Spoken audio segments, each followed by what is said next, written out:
Buenas tardes, ¿cómo están? Espero que estén muy bien. Bueno, hoy 23 de septiembre del 2021 vamos a ver la segunda parte de clasificadores. Hoy vamos a ver regresión logística. La semana pasada vimos KNN y Naive Bayes. Entonces, ¿qué es la regresión logística? La regresión logística es un método que se utiliza tanto para la clasificación, también se utiliza para predicción, y es similar a la regresión lineal. Similar, no es igual. Porque la diferencia está en que, como habíamos visto en el repaso, en la clase de repaso de estadística, la regresión lineal predice una respuesta numérica. Pero si nosotros queremos, buscamos predecir la probabilidad de una respuesta dicotómica, por ejemplo, podríamos hacerlo con podríamos intentarlo, mejor dicho, con una regresión lineal. Pero lo más adecuado es utilizar el método de regresión logística. Y aquí vemos cómo cambia sustancialmente la ecuación, porque en la ecuación lineal, bueno, tenemos la ecuación, en este caso es lineal simple, entonces tenemos el intercept, la ordenada al origen, beta 0, y beta 1, la pendiente para la variable x, para la única variable que tenemos en este ejemplo. Pero en el caso de la regresión logística se usa una función que es la función logística. Entonces esa probabilidad queda expresada de esta forma. Y aquí vemos cómo se puede dar el resultado de esas dos formas. Del lado izquierdo vemos cómo se pudo hacer el ajuste con una regresión lineal, y del lado derecho ve con la regresión logística. Porque la probabilidad, por ejemplo, bueno, en este gráfico que era de respuesta de un mailing, o responden o no responden en mail. Entonces, el problema que tenemos cuando aplicamos la regresión lineal es que va a tratar de hacer una recta, obviamente. En cambio, si nosotros utilizamos esta función logística, lo que va a ajustar es a esta curva de la función logística, donde se puede cambiar los parámetros de esa, como vimos, de esa función logística, y trata de saturar, entonces de buscar los que respondieron el mail en este caso, o sea, el i igual a 1 y el i igual a 0. Entonces va a ser una mucho mejor de esta forma. Cuando lo que tenemos que clasificar o predecir es dicotómico, va a ser mucho más adecuada la estimación.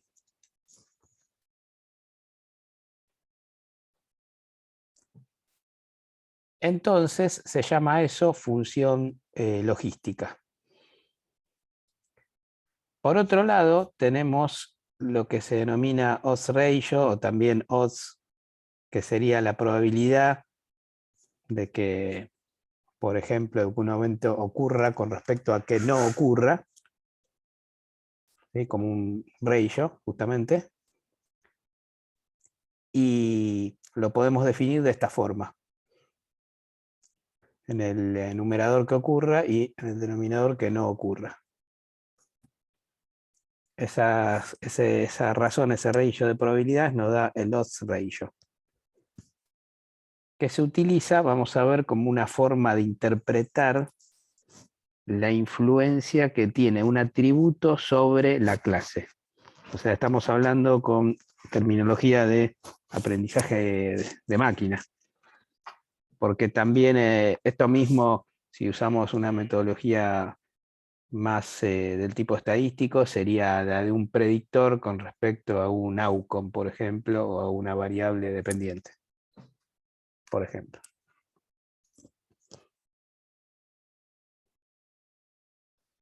Entonces, si operamos un poco, nos da que ese odds ratio es directamente E a la, o sea, la exponencial de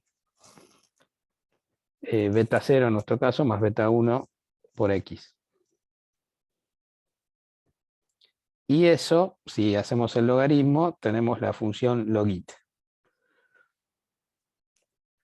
El logaritmo de todo eso.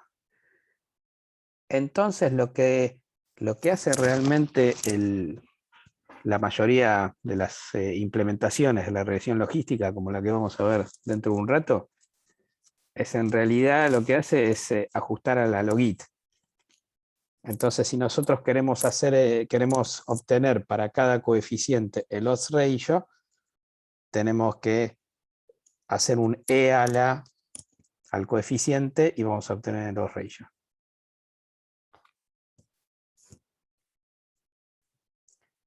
Bien, entonces, ¿cuáles son las fortalezas de este método? Al igual que la regresión lineal, este tipo de métodos de algoritmos son fáciles de entrenar. Y lo bueno también es que no es computacionalmente costoso, como otros. Está muy difundido, está basado en la utilización más clásica de la regresión logística, o sea que en los últimos años que se fue incorporando al grupo de algoritmos de aprendizaje de máquina, ganó más popularidad aún, pero esto se usa mucho, de hace mucho tiempo en medicina. Los atributos, o sea, las características de entrada, no necesitan ser escalados antes del entrenamiento, con lo cual es fácil de usar. Y la salida al modelo es de fácil interpretación. Y también no se necesita tuneo. Tuneo de parámetros, pero vamos a ver que hay alguna forma de tunearlo. En el ejemplo vamos a ver que tenemos posibilidades de tunearlo un poco para mejorar la performance. Este tipo de algoritmos se usa muchísimo en medicina, se viene usando hace muchos años, y por ejemplo, seguramente ustedes habrán escuchado más de una vez cuando dicen, y fumar, la persona que fuma tiene tantas veces más probabilidad de que le pase, de que tenga un infarto de miocardio, por ejemplo, o el colesterol alto sube la chance de que tenga tal enfermedad cardíaca tantas veces. Bueno, esos estudios se hicieron con regresión logística. Y cuando se habla de tantas veces, tanta probabilidad mayor, tanto porcentaje mayor, es el odds ratio, justamente. Y algo interesante que tienen esos modelos es que ponen, por ejemplo, como en este caso de enfermedad cardiovascular, ponen como la variable dependiente, ponen la enfermedad, o sea, tuvo o no enfermedad cardiovascular, tuvo o no infarto o el outcome que sea. Y entonces lo que nosotros llamamos en esta materia atributos, los atributos, que serían las variables de estudio, son los potenciales factores de riesgo de que tenga enfermedad cardíaca. Entonces, cuando se hace un estudio y tienen una gran cantidad de pacientes, algunos que tuvieron enfermedad cardíaca y otros no, ponen todos los factores de riesgo, que son por ejemplo, variables demográficas como edad, si fuma o no fuma, colesterol, género, bueno, de todo, ¿no? Todas las variables. Y de ahí salen los factores de riesgo, por ejemplo.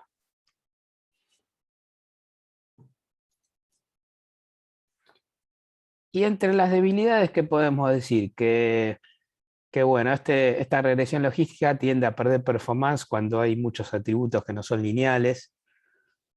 Por eso que el tuneo puede ir por ese lado también, o por el lado también de la multicolinearidad, ya vamos a ver qué es esto, que también la afecta al igual que a la regresión lineal. Y es vulnerable al overfitting. Esto puede ser un problema si no hacemos, que nosotros sí en aprendizaje de máquina lo hacemos, que es dividir el dataset en dos, en training y en testing. Entonces, esta vulnerabilidad, bueno, baja bastante. Ahora, si lo usamos directamente, ya es otra cosa. Y también es sensible a los outliers y necesita que los datos estén completos. Con lo cual también es de buena práctica eliminar los outliers, manejarlos y también trabajar con los missing data. Bien. Bueno, entonces vamos a ver ahora.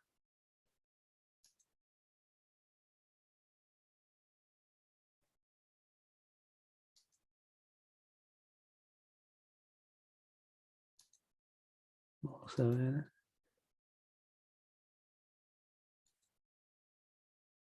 No, esto no.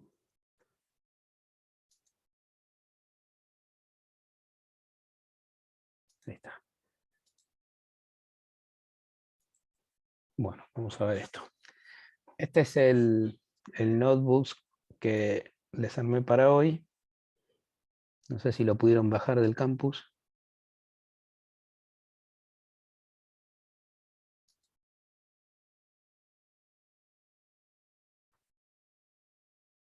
Sí, sí. Sí, buenísimo. Gracias. Bien.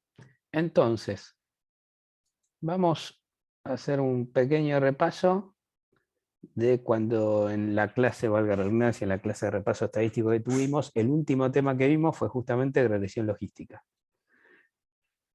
Y entonces, ¿qué teníamos acá en regresión logística cuando hicimos el repaso? Teníamos, por ejemplo, teníamos dos grupos de pacientes, de sujetos, mejor dicho, uno que eran controles y otros que eran pacientes, y queríamos ver si había diferencias entre esos grupos, si de alguna forma se podían clasificar de acuerdo a ciertos parámetros, como por ejemplo SBR, que es la sensibilidad del barorreflejo, la edad y la presión arterial sistólica. Tres parámetros que se pueden medir en cualquier persona. Algunos de ellos controles sanos y otros pacientes.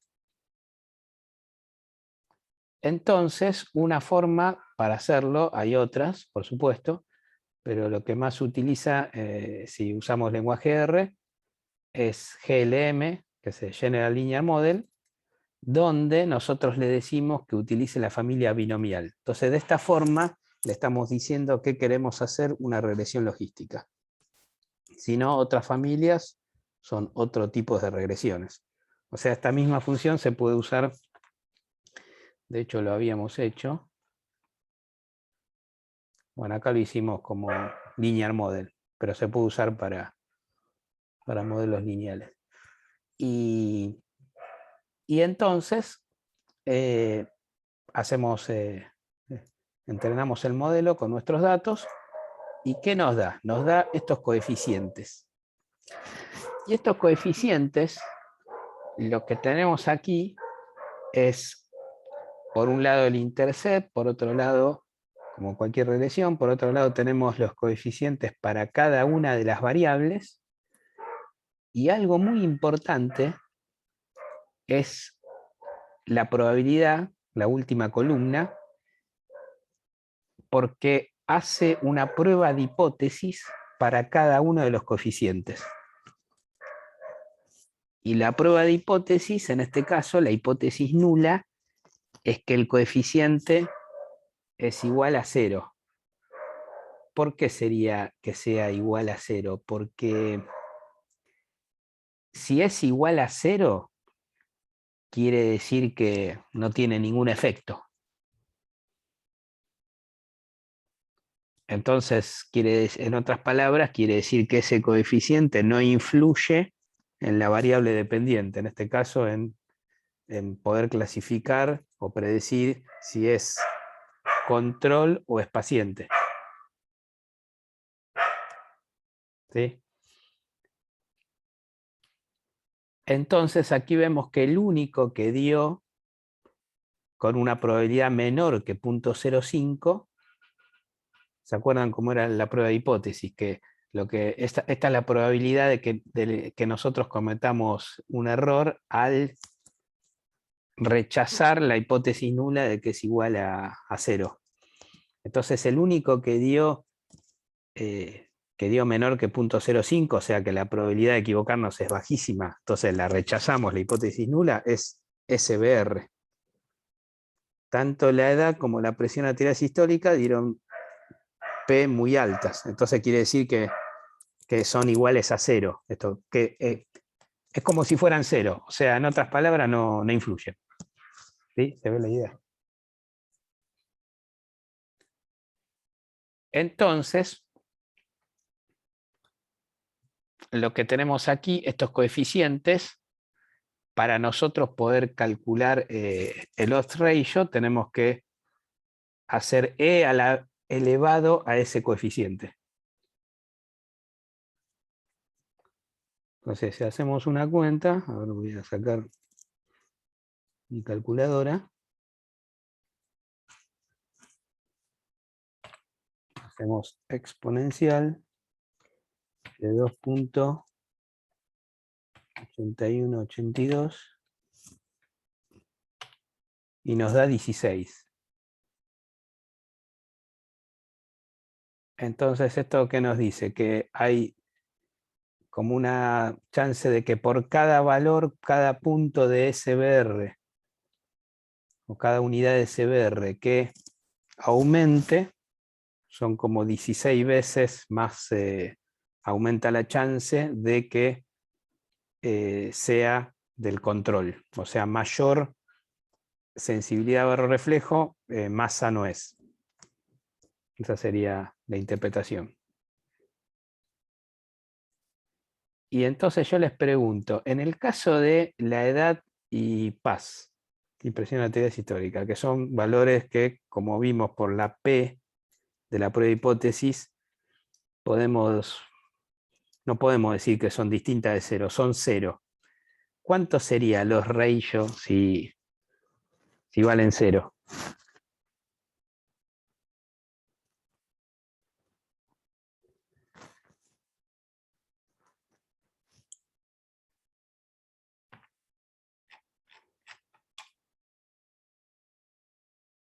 ¿Se escucha?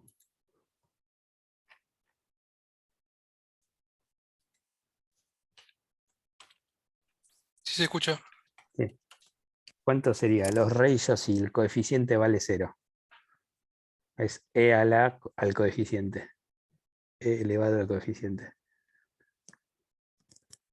1, exactamente, daría. Y si es 1, quiere decir que no aumenta ni disminuye, nada. O sea, quiere decir eso simplemente. O sea, para que tenga un efecto es como que tiene que ser mayor que 1, porque lo que se pasa de 1 es el aumento de chances. ¿Sí? Y estos coeficientes pueden llegar a ser negativos, y en el caso de ser negativos, bueno, peor todavía, ¿no?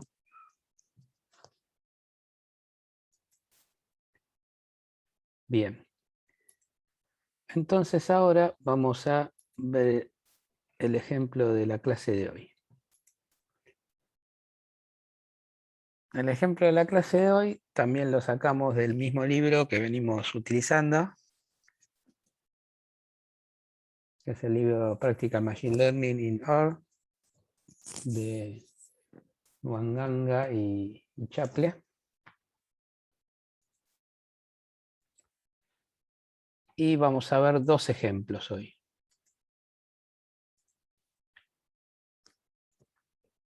Vuelvo a la...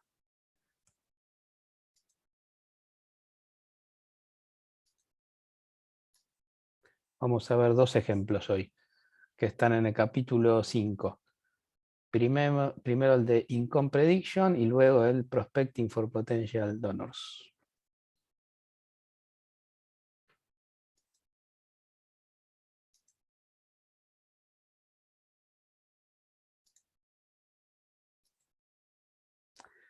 Entonces, el de Income Prediction, que corresponde a este archivo income.csv,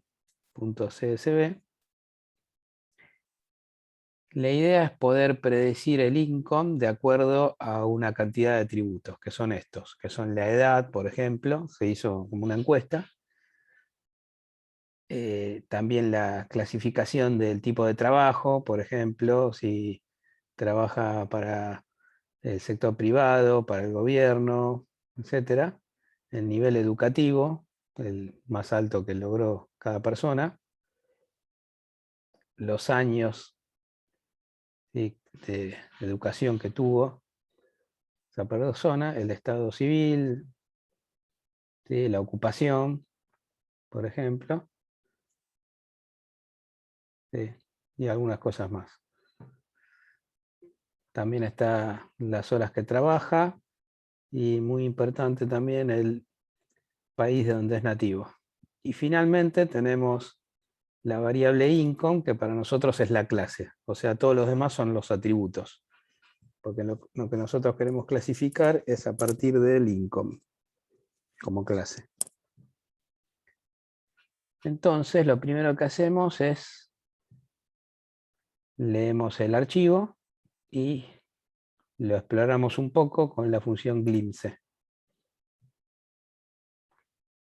Luego chequeamos los atributos categóricos, hacemos un summary de los atributos categóricos. Esto lo hacemos con estos PyLine, que están buenísimos, que vienen en este paquete tidyverse DR.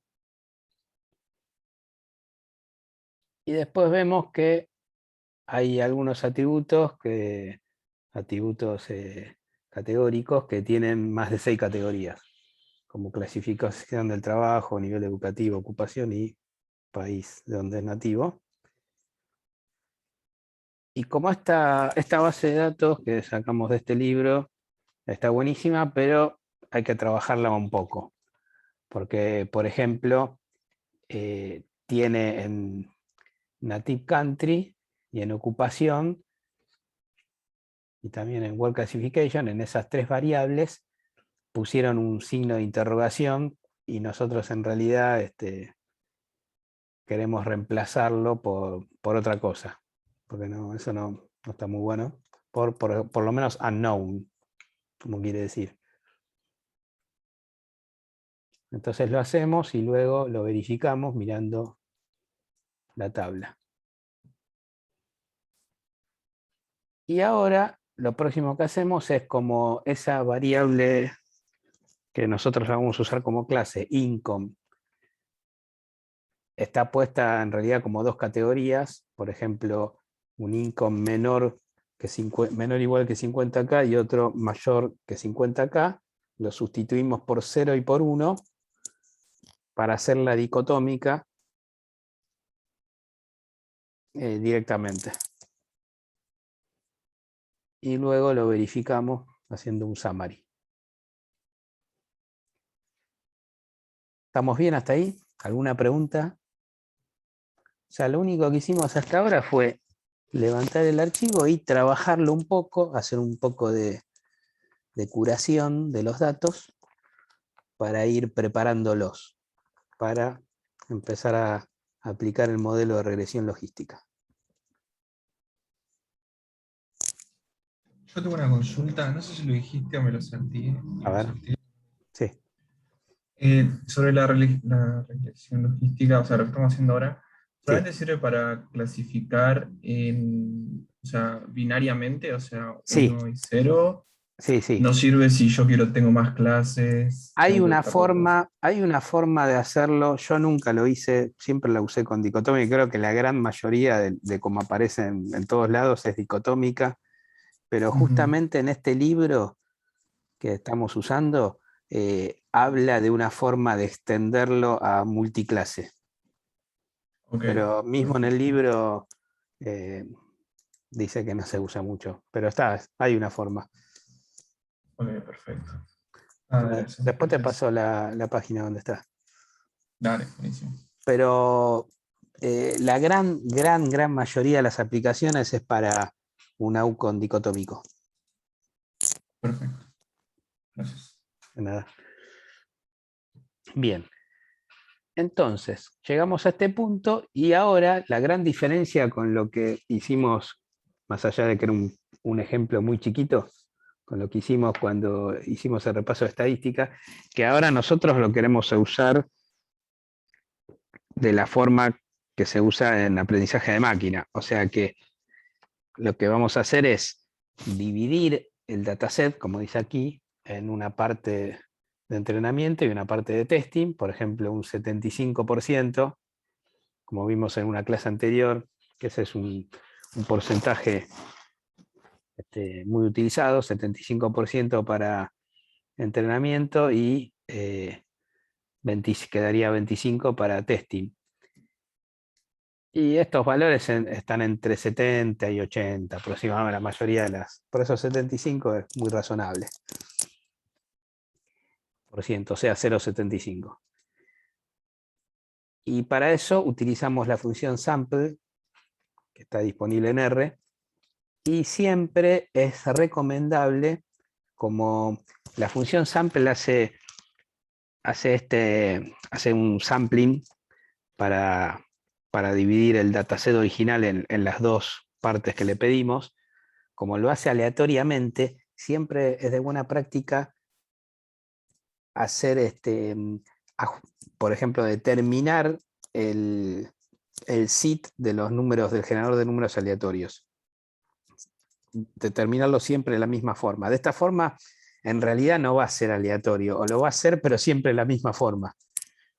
Si no ponemos este seed siempre con los mismos números, por ejemplo, 1, 2, 3, 4, puede ser cualquier número, pero siempre los mismos. Cada vez que lo corremos va a generar conjuntos distintos, entonces los resultados pueden llegar a variar y bueno, se hace difícil trabajar. A menos que nos interese hacer eso, que varíen todas las cosas. Pero normalmente para poder trabajar y poder comparar lo que uno va haciendo y lo que uno va obteniendo de a pasos, es conveniente setearlo y dejarlo fijo. ¿Sí? Entonces es lo que estamos haciendo acá. Y luego lo que hacemos aquí es verificar cómo se distribuyó aproximadamente en esas porciones con respecto al dataset original. Porque aquí la idea también, ¿cuál es siempre?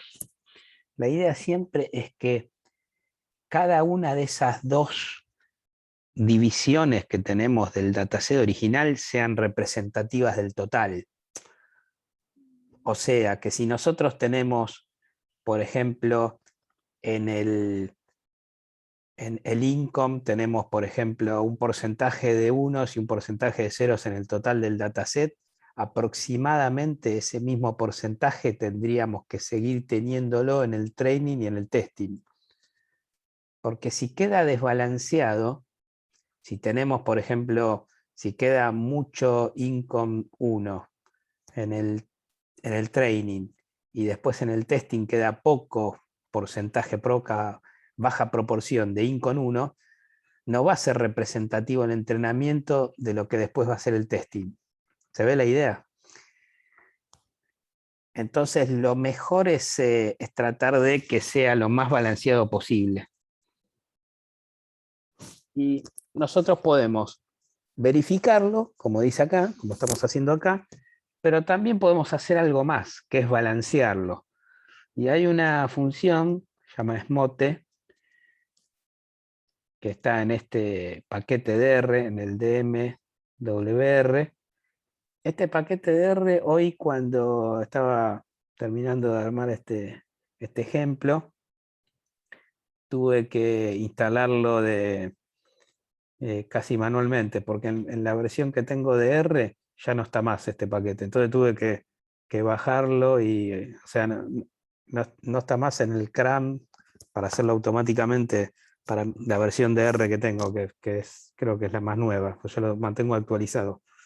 Entonces tuve que bajarme el archivo tar y hacerlo medio manual. Y esta función lo que hace es balancear el training set para lograr lo que decíamos recién, que sea más representativa el entrenamiento del porcentaje, de la proporción de ceros y de unos. Y después lo verificamos. Bueno, entonces vamos a correr esto. Ahí está corriendo. Aquí vemos, lo levantó. Tenemos 32.560 filas, o sea, instancias. ¿Sí? Y aquí vemos cómo hacemos un poquito de estadística descriptiva de los atributos categóricos. ¿Sí?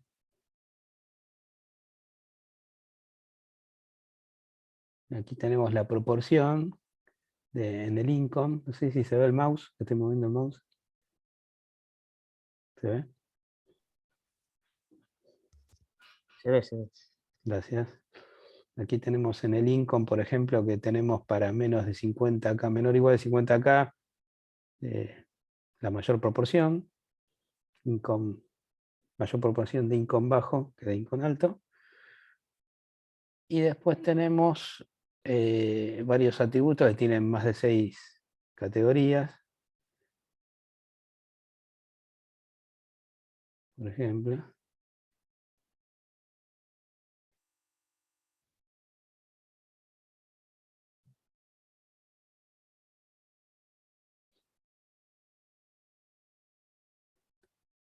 Y después en los países, aquí tenemos que aparecen los signos de interrogación. Signo de interrogación, que es un problema, lo vamos a cambiar. O sea, en otras palabras, tenemos la mayoría, parecen ser de Estados Unidos, los que hicieron esta encuesta, y país desconocido, 583.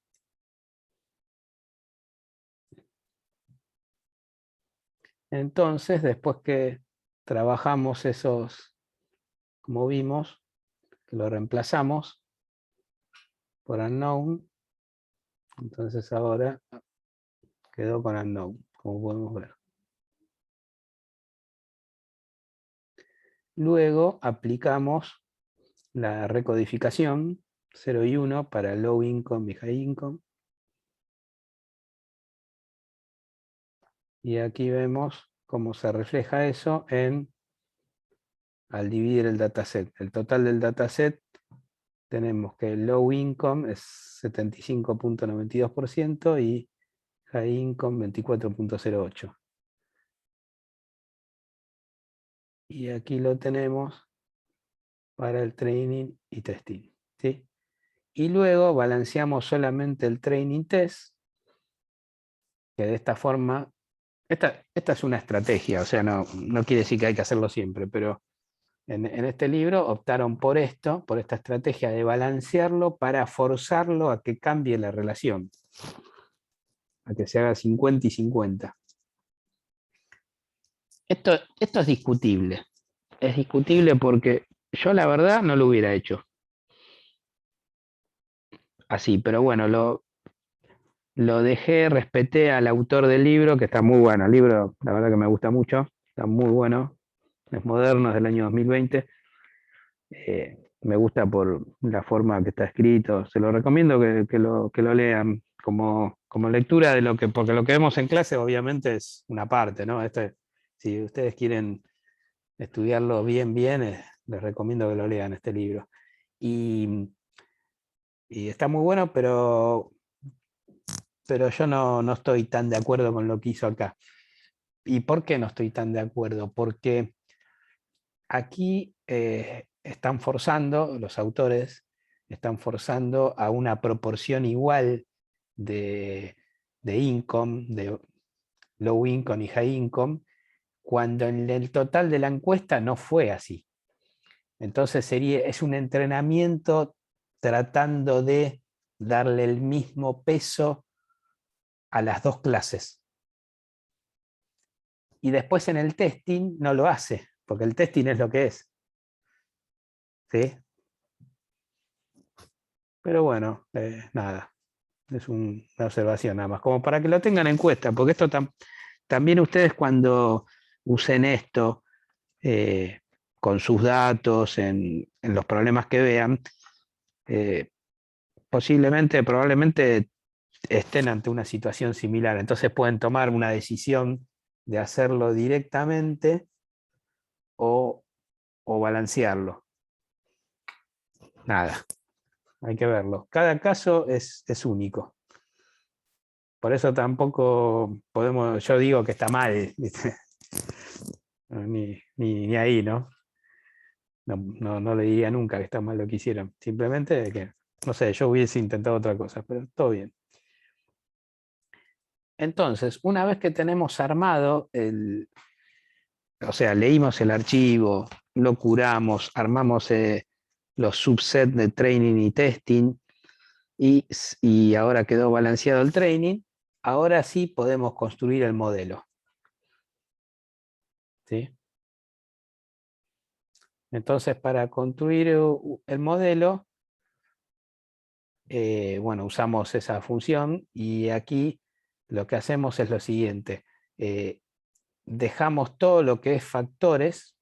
Esto también es interesante porque lo hace. Dejamos todo lo que es factores y llamamos a GLM, igual que como vimos en el repaso de estadística.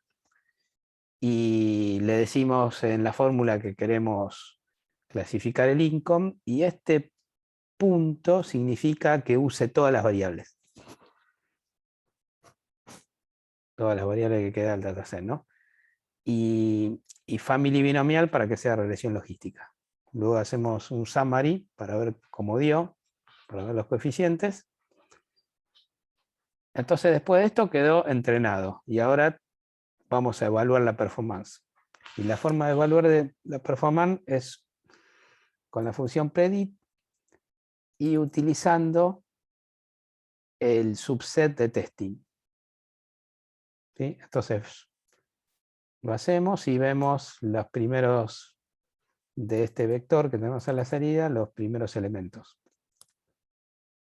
Luego, otra forma de poder evaluar esto, evaluar la performance, es con la curva ROC. ¿Se acuerdan que la habíamos visto en una clase anterior, en evaluación de modelos? La curva ROC. Aquí tenemos dos formas. Esta parte de código no está en el libro, la incluí yo. Esta parte del código. O sea, el libro llega hasta acá, hasta evaluamos la performance. La curva ROC lo puse yo y puse dos formas distintas que tienen que dar lo mismo, son dos gráficos. Hay otras formas, hay una para los que les gustan los gráficos más sofisticados, se puede hacer con ggplot también, que queda muy bien. Estas son dos formas simples, da lo mismo. O sea, con dos paquetes distintos, con PROC y ROC-R. Y las funciones, bueno, son distintas. En el caso de PROC, la función se llama ROC, y le tenemos que pasar la función y el data frame, de donde lo estamos diciendo, y lo ploteamos. En cambio, esta función, la del paquete ROC-R, la alternativa, es un poco distinta porque genera un objeto que se le puede pasar a la función plot. Entonces, después de evaluar la performance, una alternativa que tenemos, o sea, hasta aquí podríamos haber llegado y está todo bien. Y para muchas aplicaciones está muy bien, porque nosotros a este punto, ¿qué sabemos? Sabemos cómo se comportó el modelo. Ahora lo vamos a ver. Vamos a ir corriéndolo, así podemos ver hasta este punto lo que da. Ahí terminó. Bueno, entonces, ¿qué tenemos? En este punto hicimos el entrenamiento, y aquí podemos ver cómo para cada alternativa de cada atributo, por ejemplo, Word Classification tenía distintas categorías, ¿sí? Este atributo. Por ejemplo, si trabaja en el sector privado, en el sector estatal, federal, local, desconocido, ¿sí? Autoempleado, todo eso, ¿sí? Entonces, para cada uno genera un estimate, un estándar error, y la prueba de hipótesis con la distribución Z, y nos interesa mucho esta probabilidad. Entonces, como habíamos visto, lo que nosotros queremos es deseable que esta P sea menor que 0.05. Y acá estamos viendo que algunas son y otras no. Por ejemplo, bueno, este era el intercept. Para Word Classification privado, no. Para empleado estatal, sí. ¿Sí? Para empleado federal, también. Bueno, y así siguiendo, ¿no? Local government también. ¿Sí? Y así siguiendo. Y después tenemos también para nivel educativo, donde en nivel educativo, sí, la mayoría. ¿Sí? O sea que acá lo que podemos decir, ¿qué podemos decir acá? Si nos concentramos en esta parte que es Work Classification, para qué sector trabaja, podemos decir que el income, ¿sí?, alto o bajo, se puede predecir, clasificar con algunos, no con todos. Por ejemplo, no se puede clasificar en la gente que no tiene, a través del atributo, que no le pagan, por ejemplo, o que nunca trabajó, porque la probabilidad es muy alta. Pero sí para todos los demás, o sea, salvo si trabaja en el sector privado. Bueno, no sé. No me quiero meter mucho más en la interpretación porque no es mi tema, pero viendo lo que da estos resultados, ¿no? ¿Se ve la idea de esto? Sí, ¿cómo lo ven? A ver, acá hay algo en el chat. Buenísimo. Bueno, entonces, por otro lado, el nivel educativo, para el nivel educativo, vamos hasta acá, son todos valores de P muy bajos, excepto preescolar. Bueno, me parece que tiene sentido, porque ser graduado de preescolar no ayuda a clasificar high income o low income, pero sí todo lo demás. ¿Sí? Después, si vemos marital status, también todos valores bajos, excepto que dice married AF spouse. No sé qué quiere decir esto, AF. Esta categoría, salvo esa categoría, las demás sí, tienen una P baja. Después en ocupación profesional, estamos acá, también todos los valores significativos. ¿Sí? O sea que la ocupación profesional es, todas las categorías ayudan a predecir si está el income. Y la relationship,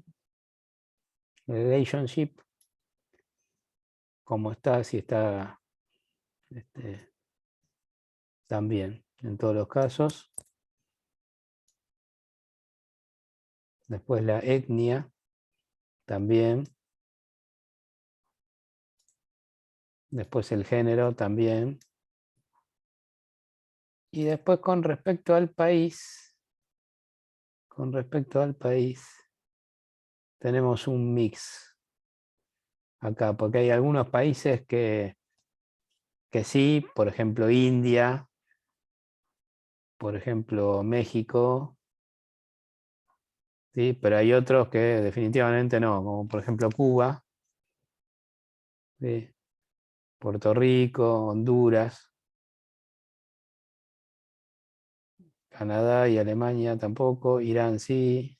Bueno, acá tenemos como un mix, hay de todo acá. ¿Sí? Habría que ver por qué es esto. Bien. Y esta última columna es algo que pone R, que con estos asteriscos está diciendo el nivel de significancia, o sea, es otra forma de ver la P, que ya la vimos en realidad.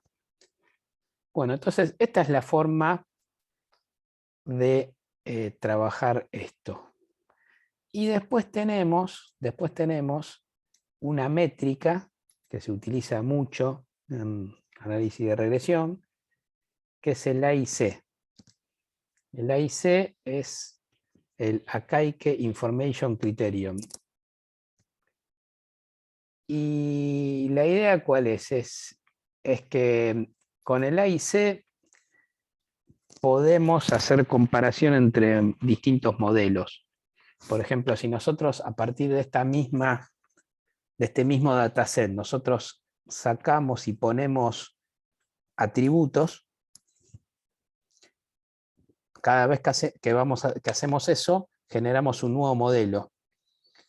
Y ese nuevo modelo, una forma de compararlos es con el AIC. Cuanto más bajo sea este número, mejor es el modelo. ¿Sí? Esa es la idea.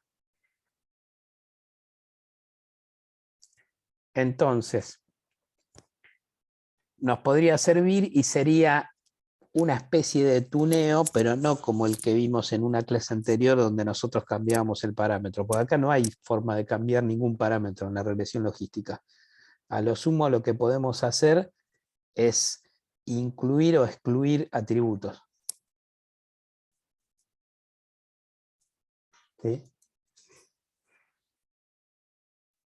Bueno, después vemos la performance del modelo y calculamos la curva ROC. Y acá vemos la curva ROC que nos da. Está muy buena esta curva ROC, ¿eh? ¿Sí? La verdad que está muy buena. ¿Se acuerdan cómo se interpretaba esta curva ROC?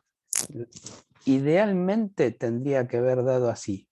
Así, por ejemplo, y que tuviésemos este vértice aquí donde para especificidad 1 tenemos sensibilidad 1. Así sería. Este sería el caso ideal. Sería el método que no se equivoca nunca. Porque se acuerdan que la sensibilidad era la propiedad para detectar los positivos y la especificidad la propiedad para detectar los negativos. Entonces, el mejor método es el que sabe diferenciar tanto los positivos como los negativos. Entonces tiene sensibilidad y especificidad máximas 1, que sería este punto aquí arriba, el vértice superior izquierdo, que sería la máxima sensibilidad y máxima especificidad. Entonces el área bajo la curva sería 1, porque es un cuadrado de 1 por 1. Pero a medida que va perdiendo performance, o sea, no va perdiendo sensibilidad y va perdiendo especificidad, la curva se va yendo hacia la diagonal. Se va yendo hacia la diagonal y aquí quedó a mitad de camino, pero bien. ¿Sí?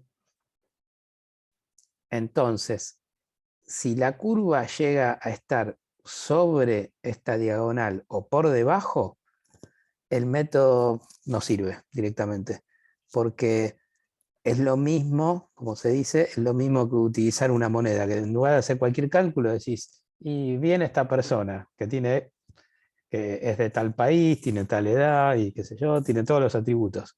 Y digo, quiero saber el income. Tiro una moneda y me va a decir y va a ser lo mismo que el método.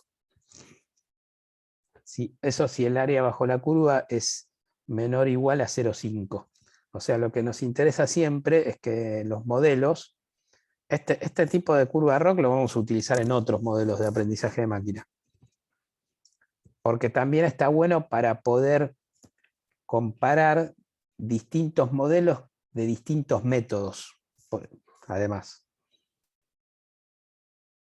Que lo vamos a hacer más adelante. Entonces lo que buscamos nosotros es siempre que esté por arriba de esta diagonal. O sea, en otras palabras, que el área bajo la curva ROC sea mayor que 0,5. Otra cosa que se puede hacer, bueno, acá muestra lo mismo, pero con la otra forma, ¿no?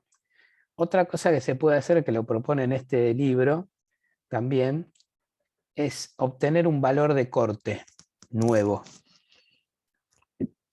como una especie de corrección. Y con el nuevo valor de corte, bueno, podría llegar a mejorar un poco. Y la curva ROC con el nuevo valor de corte es así. Habría que verlo esto, si realmente es una gran mejora o... También, yo hubiese llegado hasta este punto y estoy bien con esto. O sea, lo del valor de corte ideal, que es lo que vemos en este código aquí. El valor de corte ideal es una alternativa, que no se hace siempre. En otros libros no lo he visto que lo hagan. En este libro lo hicieron y lo incluí en esta clase porque me parece interesante. Pero nada, podríamos haber terminado el análisis aquí. Aquí, por ejemplo. Graficando la curva ROC y listo. ¿Sí? Bien. Entonces, a este punto, ¿qué podemos decir? Podemos decir que el método de regresión logística como clasificador para un dataset de income como este funciona. Y estos valores de performance son muy buenos. La verdad que una curva ROC así es buena. No es espectacular, pero está muy bien, digamos. ¿Sí? Entonces, digamos, la conclusión final es que para este tipo de dataset puede funcionar este método de aprendizaje de máquina para poder clasificar el income de acuerdo a estos atributos. ¿Se ve la idea? ¿Alguna pregunta? ¿Respuesta? ¿Qué era bien el AIC, Marcelo, que dijiste? El AIC es el Akaike Information Criterion. ¿Sí?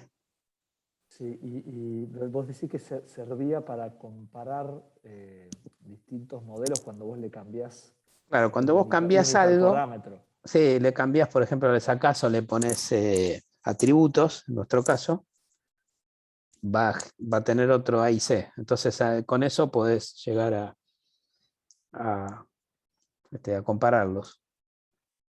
Ahora después te puedo pasar más información.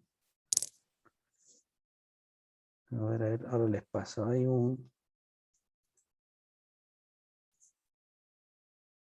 Digo, como para tener una idea en base a qué la calcula Sí, o qué es bien lo que significa en el fondo ese número. sí. Digamos, ¿no? Ahí se los paso en el chat. Hay si lo buscan, aparece un montón. ¿Sí?